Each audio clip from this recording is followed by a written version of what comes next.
I didn't hear it twice that time. The, Aaron, I the thought the funny thing last is, time she yelled at us twice. I think it was because of the MacBook speakers from David. I'm sorry, not David. Oh, was that an echo Yeah. we were hearing? Mm-hmm. Oh, I thought there was like once is enough. yeah. Yeah, I heard that twice. That was weird. I didn't hear anything else twice though. I never picked up on that. That's Aaron's the smart one. That's why Aaron's here. He's the smart one. So, all right, we'll go ahead and get started here. So, welcome to another episode of Qumulex Radio. I am Josh. Along for the ride is my friend and coworker Aaron Newman, and today's special guest is Kostas Mellos from Oncam. Hello, guys. Good to be here, and I'm glad you have this cool little forum to chat before the weekend. It's always good to catch up with friends and colleagues and people who've been around the industry for a while. It's a good forum. Thanks for having me. And good point. It's a Friday, so we're off schedule a little bit this week due to my travels. But Friday's party day. Getting ready. This is how we're going to kick the weekend off, right? You have to. Otherwise, what's the point, right? But you know how it goes. There's always something happening on Friday afternoon you got to deal with. Yeah. And then you hope it's something good and positive, and it doesn't kill your weekend. But either way, it's all good. Yeah.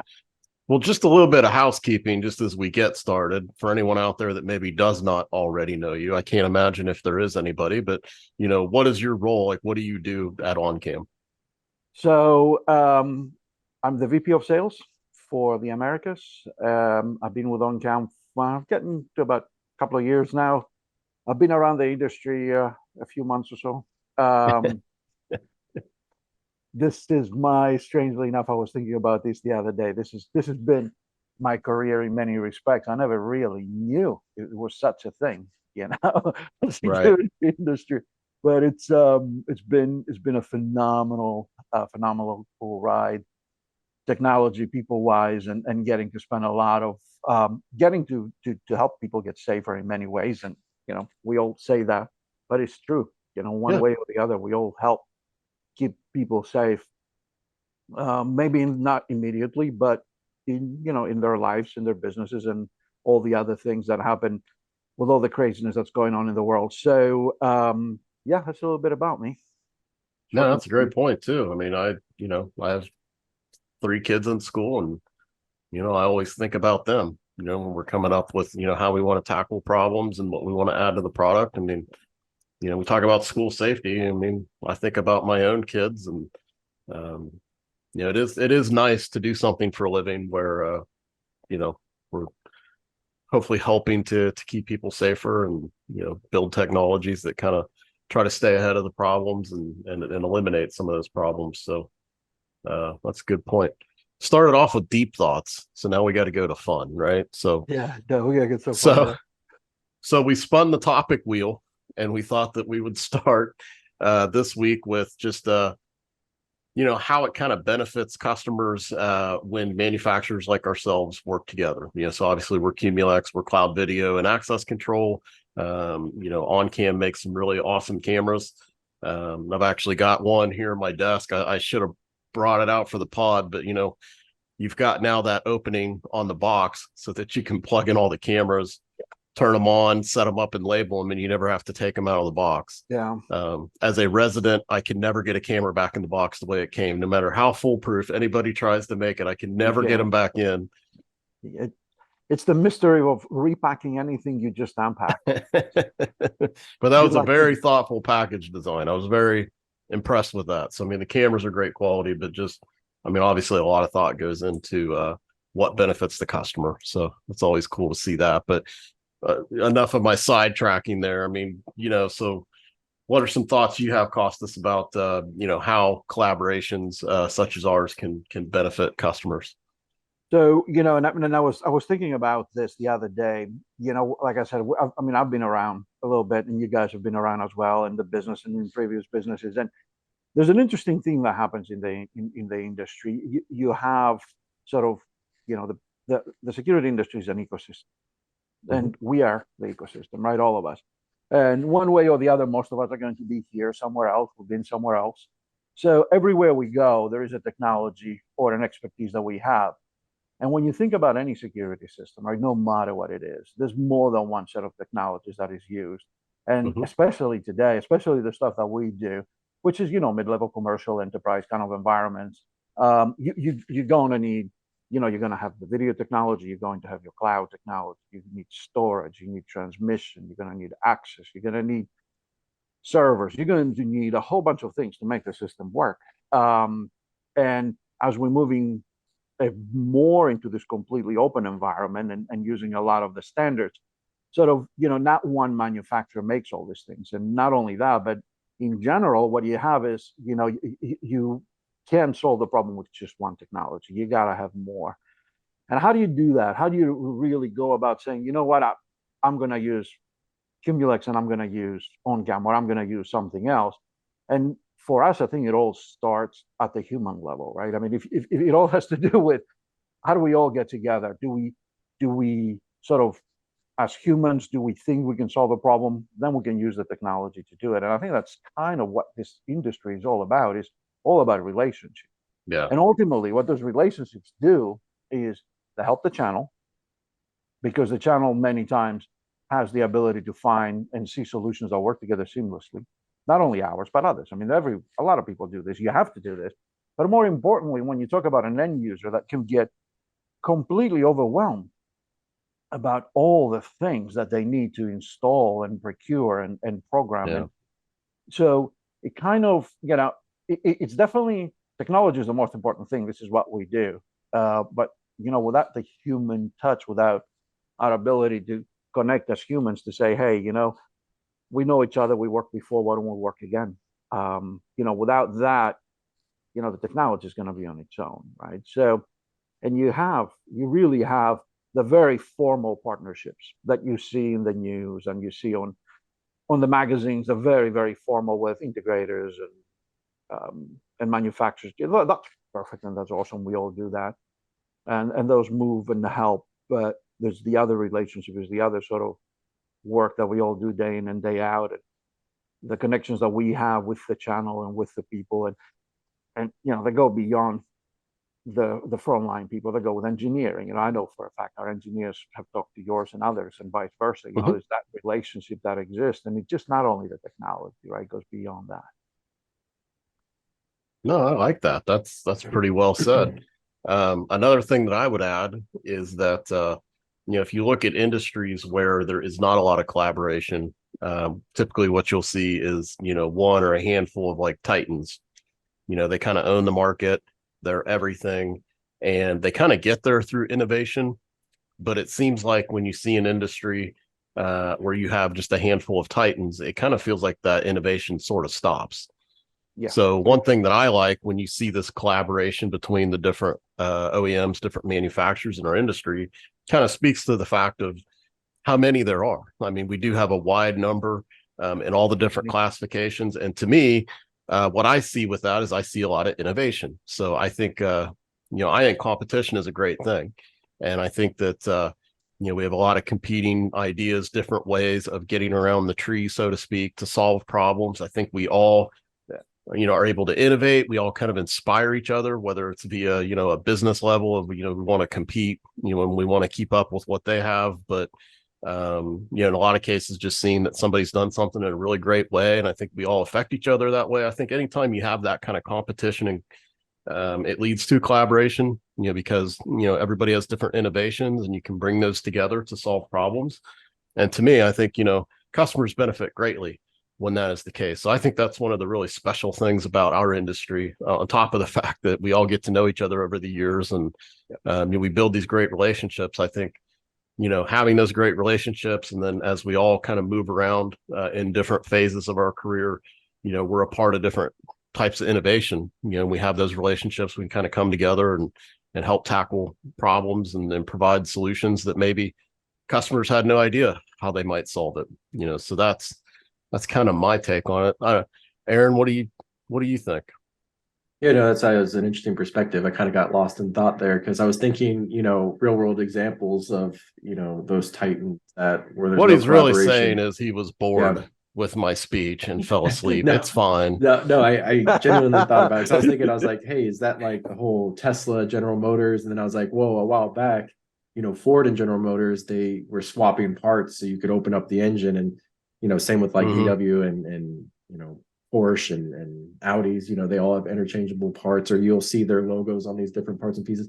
Because in the back of my mind, it takes, hundreds of thousands of dollars, not millions, of development and engineering time to, come up with these parts and pieces. And it's like, why not reuse, some of these concepts and into your own vehicles? And then from the security perspective, I was kind of then relating that and thinking about, we can't be, if we want to kind of be that front end for access control and video management, it would be impossible for us to then also be the best in breed for, cameras, or, even thinking back, if we weren't a Mercury OEM and we were trying to develop our own access control panel, the curve to kind of get to the top, it would take a lot of time. It would take a lot of manpower, a lot of effort than, just simply what we've done, which is partner with Mercury. So I was just kind of pondering that a little bit, and you caught me off guard. No, that's okay. That's my goal. I mean, at least once a week, I got to catch you off guard. But yeah, I mean, I think that the customers benefit from that. Again, there's so many different companies, so many different innovations, and we're able to kind of work together and solve that versus, I think we've tried to unify the video and the access control, which I think we've done successfully, but really our goal is to kind of have that, base level platform that, covers all the basic needs. And then we work with, the right camera partner. We work with the other solutions that are out there, to solve individual needs, because otherwise you kind of have to build to only one vertical, right? You kind of get stuck in a feature trap. And if you build something that truly serves every type of customer individually, you've got something so big and so clunky and complicated that nobody could ever use it. So that, you guys said a couple of things that sort of made me realize how cool, how special it is to be in the security industry. And you said something, Josh, which about all the big titans, and Aaron said about the relationships and the partnerships with the other companies. I mean, the fact that if you look at our industry, I think you look back the last 5 or 7 years, even through COVID, we had so much change and so much innovation that we never had. Yeah, it's been unreal. So if you think about, and I'm not talking about consolidation of businesses and all that, I'm talking about the pure innovation that happens. And if that innovation was sort of bottled and say, okay, only 3 companies are going to do it, then what's the point, right? What does the end user get? I mean, what we offer, what the security industry offers to the end user, is a whole bunch of different solutions to very difficult and very diverse problems. So if you try to solve them as one company, I don't think it works. I think you might be able to shoehorn your technology, your thoughts around it's going to be clunky, it's going to be big, and then what happens when you move forward and you have to carry all that stuff with you?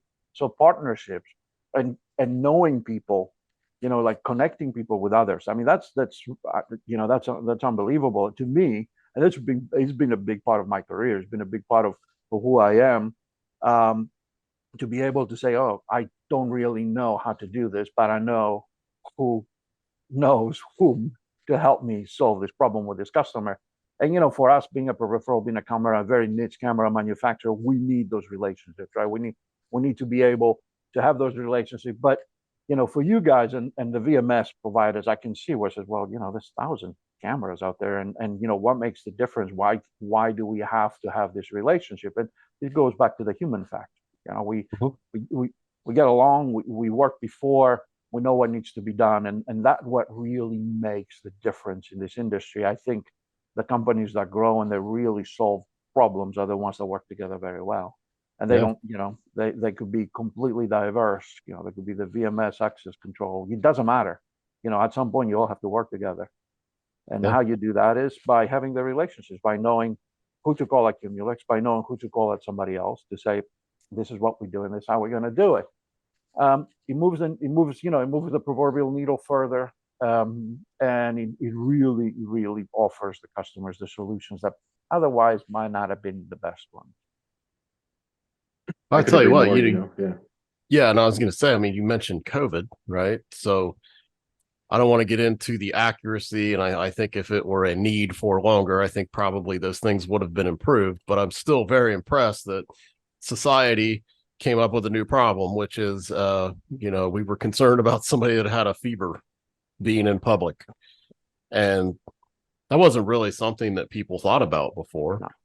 And within a few weeks, there were products that were out there in beta and then available that customers could use to, try to help screen that. Now, to come up with something that short of a time, no surprise to hear from IPVM and others that, probably many of them were not super accurate, but it's really cool to me to see an industry like ours, it seems like we can kind of, spin on a dime like that. I mean, just in that short of amount of time to have innovation. I mean, that was not on anybody's radar in March of 2020. Yeah. And then come like May, June, there's products where a customer can try to tackle a problem. And certainly I think those things, if they were out there longer, if that need continued on and on, there would have been iteration and improvement. But just the fact that people were able to get products to market that fast, I don't see that in other industries, right? In some ways I feel that, just some of, coming out of GSX, we met with some potential partners, and, this was all around facial recognition products. I truly believe that, we are looking at those future iterations of what was the COVID solution. You know what I mean? The mask detection, sure. The contactless.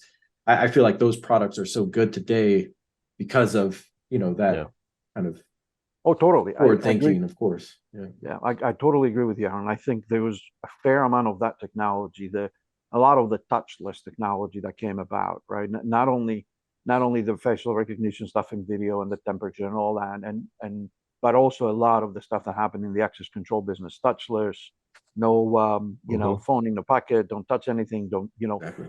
That wouldn't, eventually it would have happened, but the adoption would not have been there if it wasn't for, the unfortunate events of the little thing called COVID. But even then, if you think about how manufacturers came along and came together to solve these problems, there was no way, because if you think about it, right? So it's one thing to have a finished product like you sell, but at the back end, somewhere, somebody had to talk to some other engineers, somebody had to talk to some other manufacturers to figure out how you put all these things together. And that happened like in no time, right? It really, before you knew it, the touchless, especially touchless credentials, the ability to enter buildings without doing anything. That was, that is probably one of the best things that came out of that event.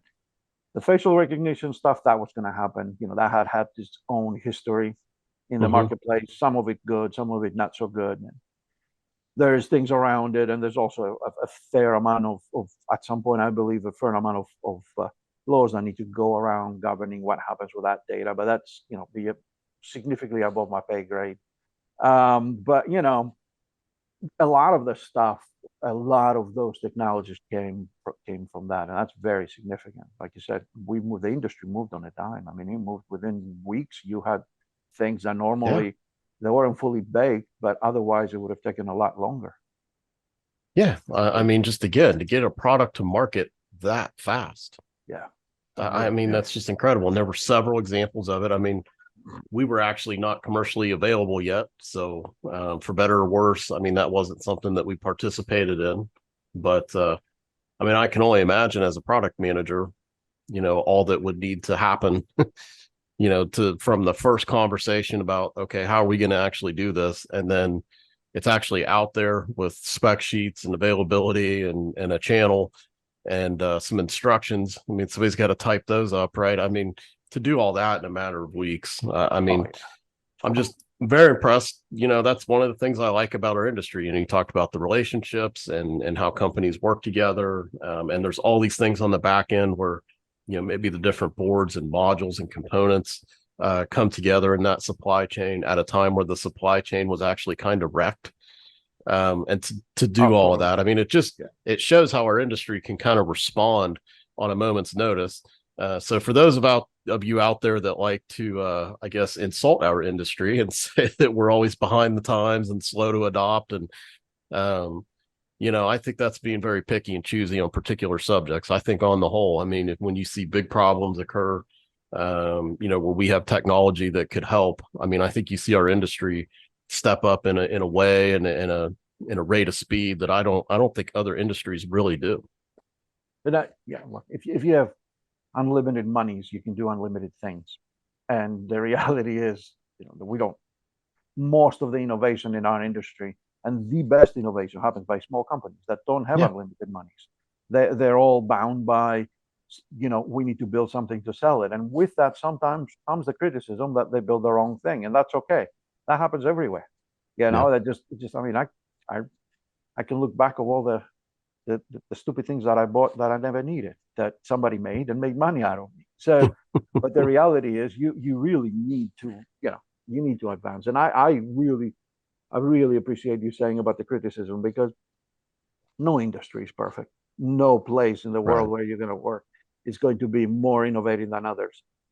Where we're not nuclear scientists, we're just security people that made a career in this business and trying to help people help their the daily lives one way or the other, some of us more than others. But in general, I think this industry has helped and continues to help, continues to innovate, continues to put people together, connect people in many different ways. Like I said, in ways that are very formal, ways that are very informal. There's nothing better than walk at GSX or ISC or whatever show that is, and just go walk in and see all the people that have done so well in their lives, and they're at different stage in their career, and them for a long time, and it warms your heart to know this industry has provided and continues to provide, and it continues to make this relationship for all of us.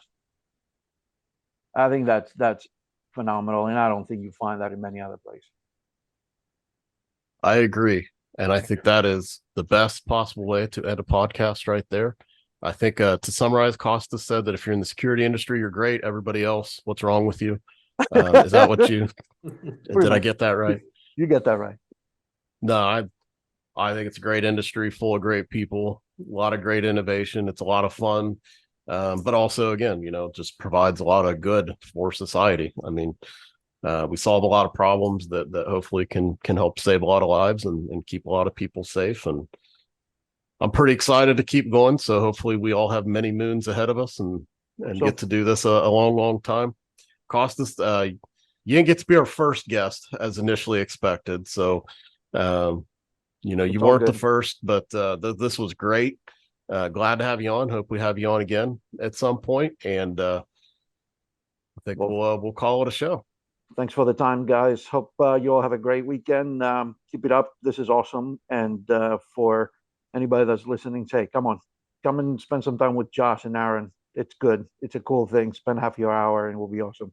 Thank you so much. If we can be of any help to anybody, just ping us, guys. Have a great weekend.